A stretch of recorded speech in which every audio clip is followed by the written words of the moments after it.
Today, let's increase your revenue by teaching you a valuable correlation between your occupancy and your nightly rate.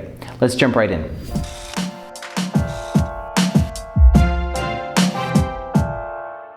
All right, welcome back Airbnb family. So this is a really fun video about an extremely valuable concept that you need to understand, and I think a lot of you are getting backwards.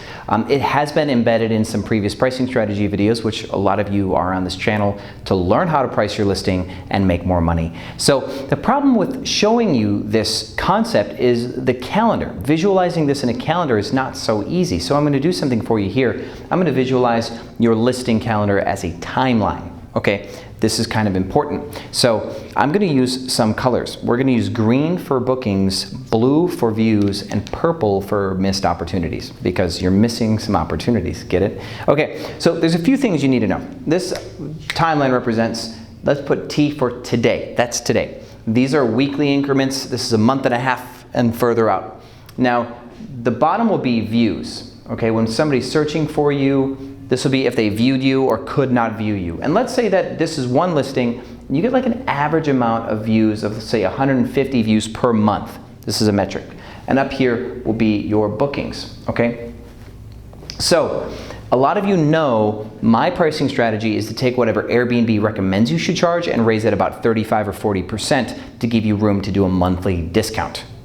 That's a good idea. Now you should also have a weekend price to prevent people from booking like one weekend night and ruining your calendar, which we'll get into a little bit more detail also. So rule number one, whatever your nightly rate is, if you have 100% occupancy, which means if you have no bookings, then you should equal 100% of your price, right? You are not giving discounts if your calendar is completely open. And this might scare you. Let's say, aside from like slash pricing, which let's say it's like these are the 3 days before arrival, I lower my rates like Priceline would, right, for last minute bookings. That's one thing that I do. But all of this open real estate here, you're not going to drop your price on that, all right? If your prices are listed properly, you won't have to discount. This open calendar is actually good for you, and we're going to show you why now.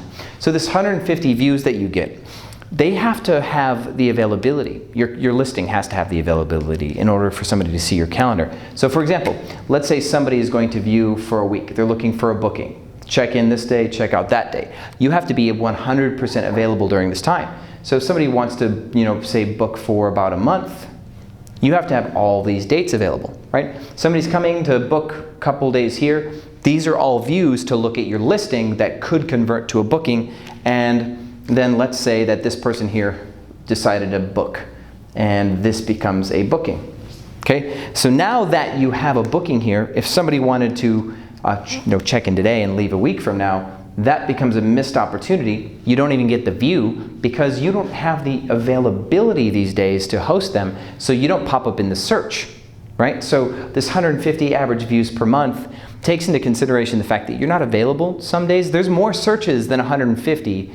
Well, you're getting views based on searches. So the way the conversion works is that there's a total number of searches in your area. You show up, you have impressions. So you're not going to get an impression on this, which means you could not get the view, right? So we'll do a future video on converting from impressions to views, because that's important too. But this is about getting your impressions and assuming that a certain percentage are views.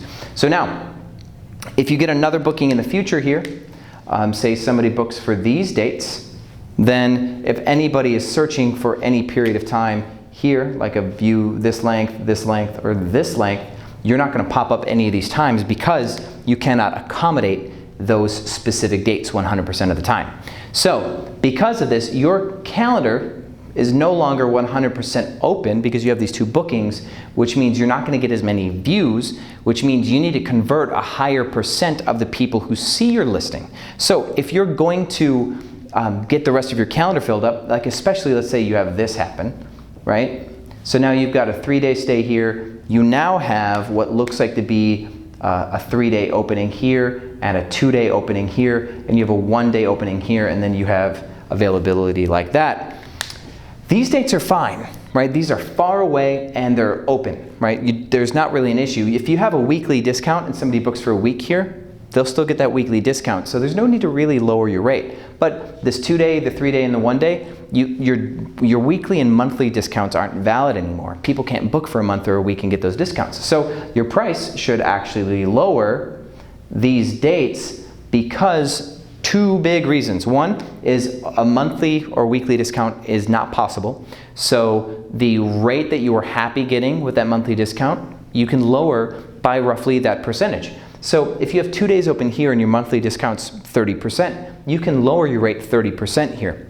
Now, if it gets to be within a certain window of time, these dates are compromised because the only way you're going to get a view is if somebody searches for 1 or 2 days in that exact date range. If somebody wanted to do this search, that search is suddenly not possible, is it? This one is too long for anybody to see these 2 available days. That becomes that.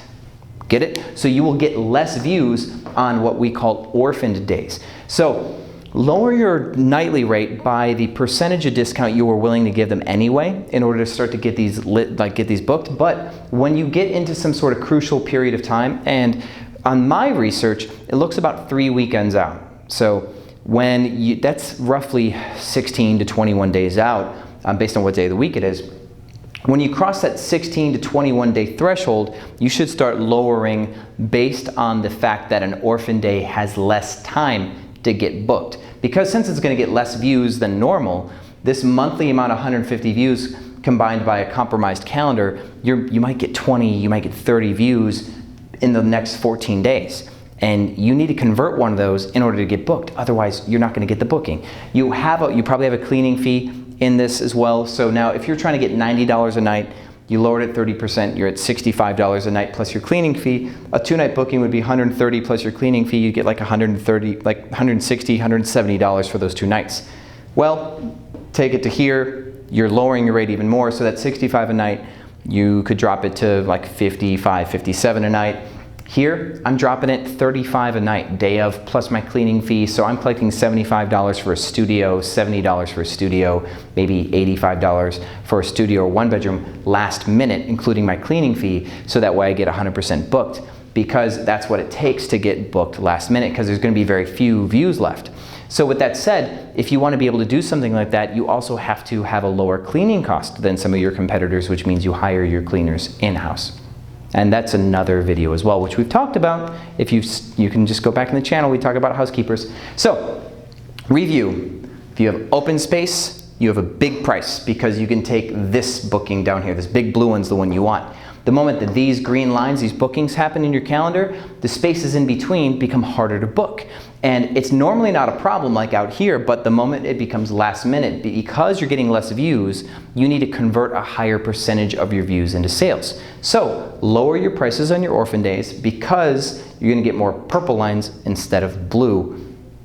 Yes, color coding is fun. So if you have any questions about this, feel free to leave it in the comments. We're going to do more pricing strategy videos in the future, and of course we're going to have a big, huge course with a gigantic pricing strategy section that'll allow you to manage multiple listings, enterprise level stuff too. If you have a lot of listings, you're going to want to see it. I get so excited shooting these videos for you that I forget to do one key thing that I think every other YouTube blogger gets right, which is to ask you to like the video. If you enjoy the content, like this video. It helps give me some extra reach so more people can see it, and I make a couple cents. Can you believe it? I'll make a couple cents every time somebody watches this video. That adds up. It helps me buy erasers for the whiteboard and some markers.